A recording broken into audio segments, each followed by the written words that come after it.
Tomorrow is your graduation ceremony from junior high school, isn't it, dear? Shit, this prick remembered. Hey, Mom, what should we do about this? What's going on? He actually remembered my graduation ceremony. What? Don't even think about coming, eh? Huh? Trouble Busters! I'm home! He's frickin' back again. Again? I mean, this is my home. Of course I'm coming back. Huh? That kind of statement is made by people who make a decent living, fatso. And I've been working properly, haven't I? Don't you go about claiming that working in traffic maintenance is a decent job or something. There's no way someone like you could ever be my husband. What? I feel bad for Sadie, too. No kidding, Mom. I also wanted a better father, you know, and yet... The hell, you guys? You look disgusting. You make literal peanuts. Yeesh. My name is Alan. I'm currently 36 years old and working in traffic maintenance. I live with my wife Karen and our daughter Sadie, who is in junior high school. But to tell you the truth, my family hates me. Why?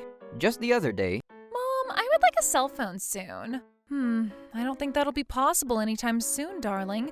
No thanks to someone. That's not true, Karen. I'm making about the national average of annual income. The frick? We have a junior high school student at home growing up quickly every single day, so the national average of annual income isn't enough. It's true that we do have a growing daughter, but if we manage to make ends meet, we can do better.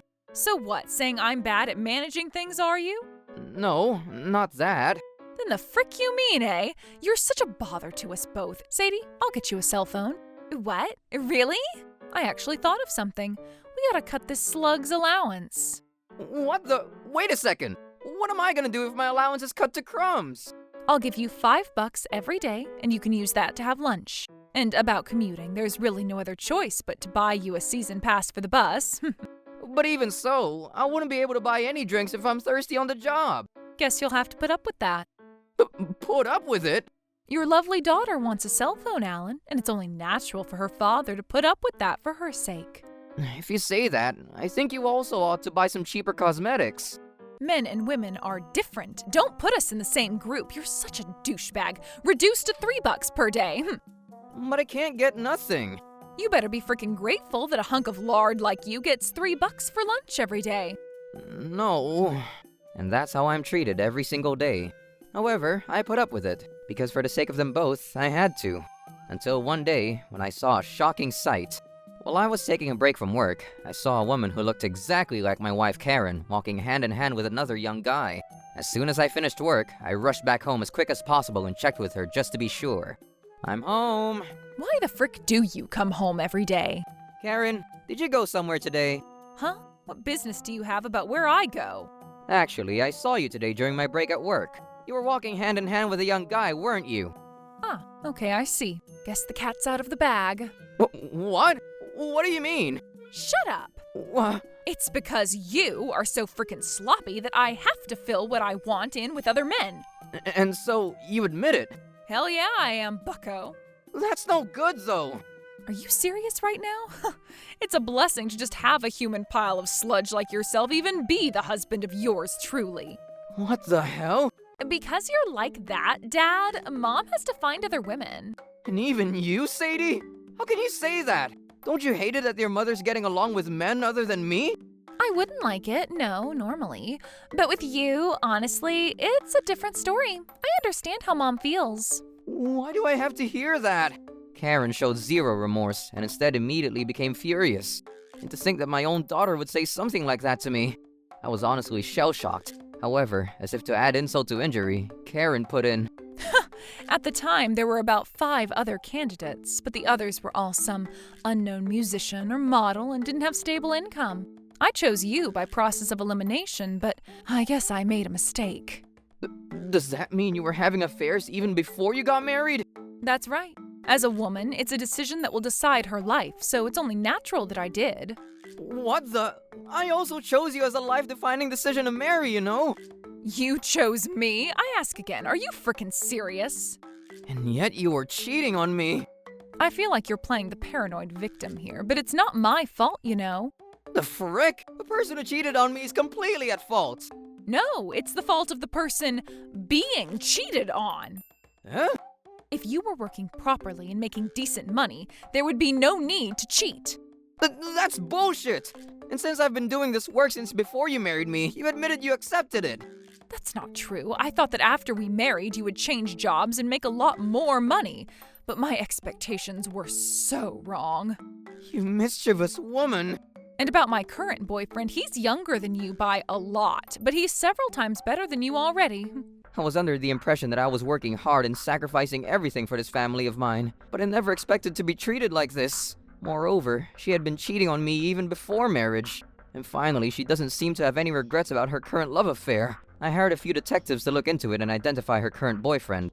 I found out that in order to maintain her relationship with her younger boyfriend, Karen was using my money to buy things like high-end beauty products and expensive lotions. And such expense were the real cause of our lives being hard. And I was living with my lunch money cut down for the sake of my family's happiness. Unforgivable! Troublebusters, initiate! And 1 month passed since that discovery. Tomorrow's the junior high school graduation ceremony for Sadie. I did a final check. Tomorrow's your graduation ceremony from junior high school, isn't it, dear? Shit, this prick remembered. Hey, Mom, what should we do about this? What's going on? He actually remembered my graduation ceremony. What? Don't even think about coming, eh? No, a father usually goes to a daughter's graduation ceremony now, doesn't he? Usually, yes, but you're not usual. Huh? If someone like you came, Sadie and I would be publicly embarrassed. You're forbidden from coming. Understood. This conversation only solidified my decision. And then the next day came. The day of my daughter's junior high school graduation ceremony. Mom, it's time to go. Coming. Ah, yes, let's do a final check. Here. Check for what? Check for him. There's still a possibility he'll come, you know. True. Alan, we're going to the graduation ceremony right now. Don't you dare come, Rather, just go on to prepare a feast for us. Hey, are you frickin' listening? Oh, he's actually gone. Well, I guess it's okay. He didn't go to school, did he? If he did, we can just ignore him. I agree. Let's go then. Let's have some sushi together on the way home instead. That's strange. Did I use the wrong cash card? Mom, hurry up! Wait a minute, honey. I'll bring another cash card with me. Huh? What's wrong, Mom? We're running late. Let's go, quickly. There are some divorce documents here. That's so hilarious. So he left home, did he? That's not it, sweetheart. What's wrong, Mom? Are you glad you divorced that creep? You remember we couldn't use that cash card just a few minutes ago, right? Maybe he could have terminated it.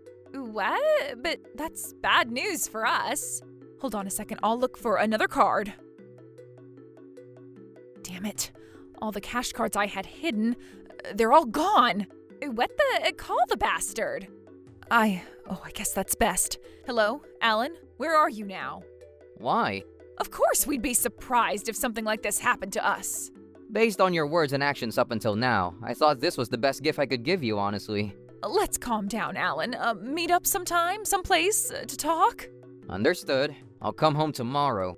Because he has money, he's freaking condescending to us, the bastard. Freaking infuriating. I hate it. Feels like my weakness has been taken advantage of. Oh, I know.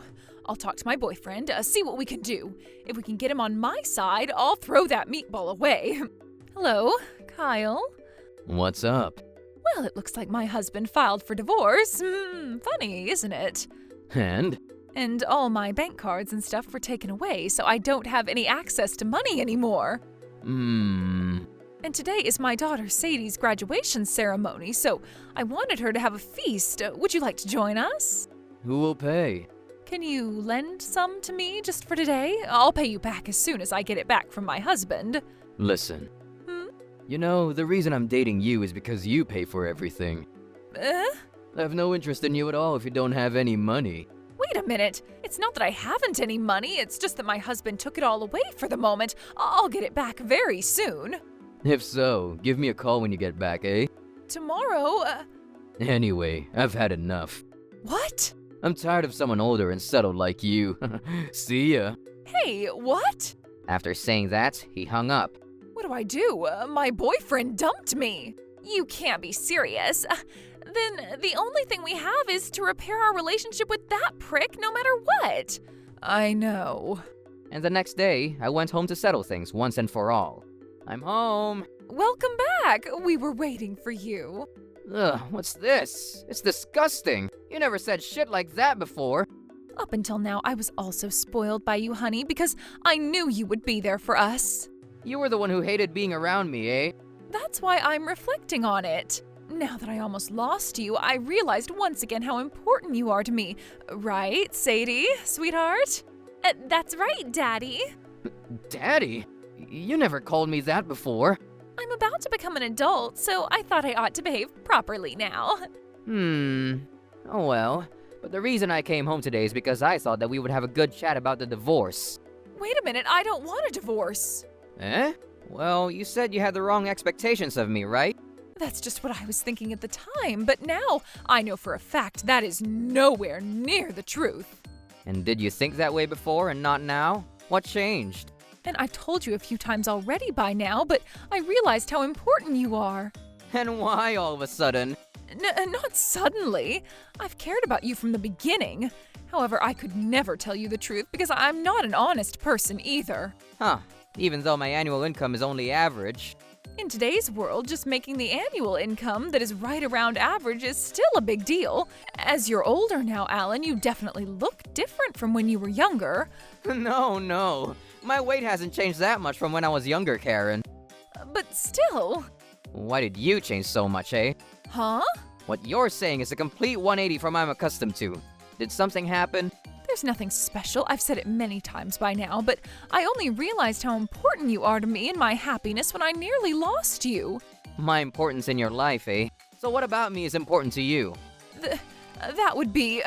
Look at that. Can't say anything after all. That's not true. I was always too embarrassed to ever say something. All things considered, I feel safe when I'm with you. And that is a blatant lie. You've been talking down to me so damn much at this point that I don't think I would believe you in those words. Well then. The hell you mean, well then? What's the point? If you gotta think about it now, just don't answer. That's not... Because I already know, Karen. Know what, honey? About how you feel about me. I'm telling you that I love you, Alan. But you have someone else you love, don't you? I genuinely feel so sorry about that.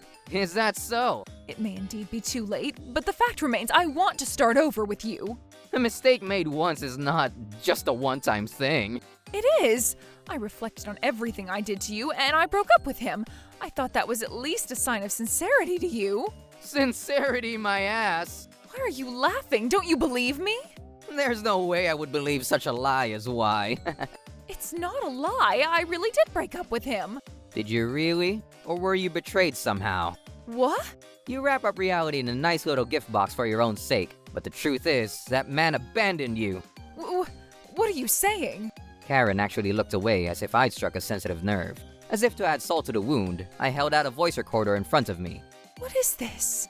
This contains a conversation between you and Kyle. What? You called this guy yesterday, right? I was actually sitting next to him right then. No way. Why? In layman's terms, because we were negotiating the alimony. What do you think he said when I told him to take care of you because I was leaving you? Well... To be honest with you, she was bothering me too. I thought that she had broken up with her husband already. No, that's... Then right at that moment, he got a call from you. I recorded it just in case with his permission. And it's the exact opposite of what you just said. At the time, you had left me divorce documents and I was so upset that I went crazy. Oh, is that so? It's true, believe me, please. Everything I said to Kyle yesterday was a lie. I see. What is this then?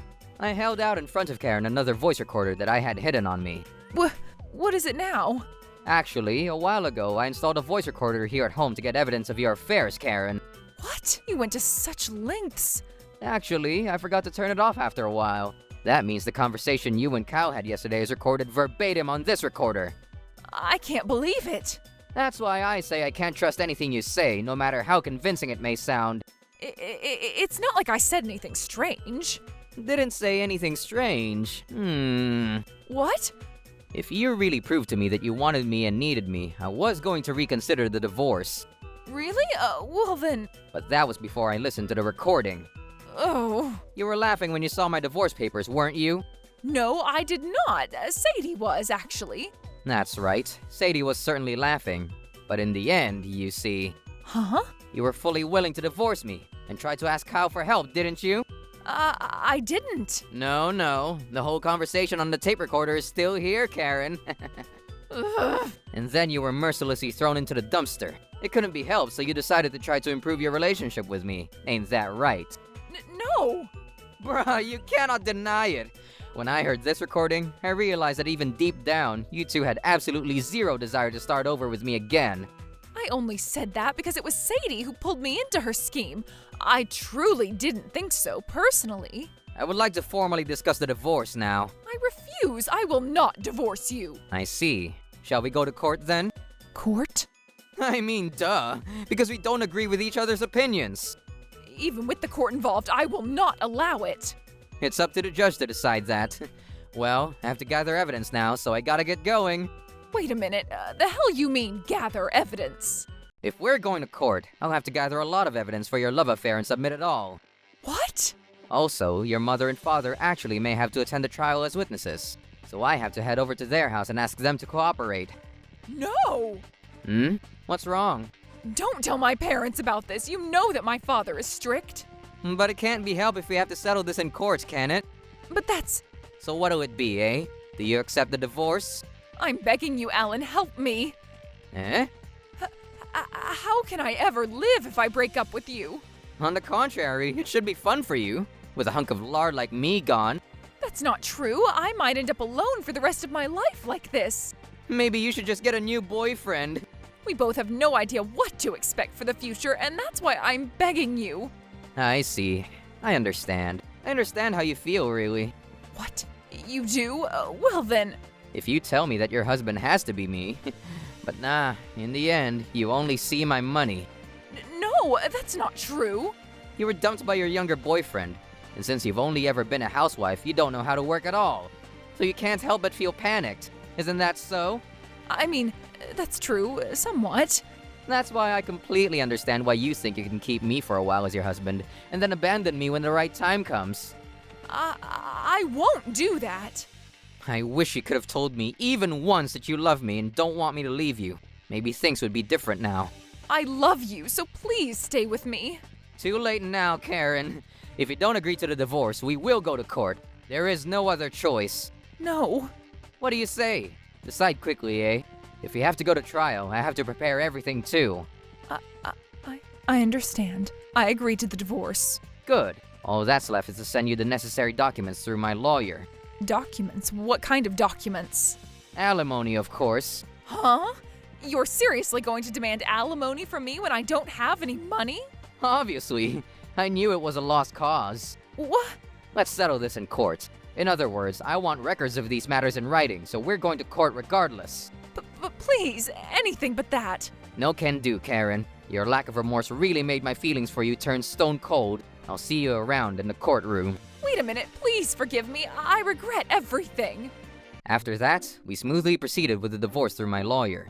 Although we did not go to trial in the end, I did give a thorough explanation to my parents-in-law. The only relief I had in this whole ordeal was that Mr. and Mrs. Chapman apologized to me sincerely. Karen and Sadie, both abandoned by the Chapmans, ended up living together in a cheap, dilapidated apartment. Karen seems to be working at night, which she's not used to at all. And as for Sadie, she ended up not being able to attend high school, so she got a job as well. However, neither of them make much at all, so they live in poverty. Apparently, they're always fighting because of their poverty. On the other hand, my in-laws pay the alimony on their daughter's behalf. So as of now, I have some financial surplus and I'm living happily. I got promoted at work, got a more stable salary, and later met a wonderful woman and got married. Now, I'm working hard to build a wonderful family again. Trouble Busters!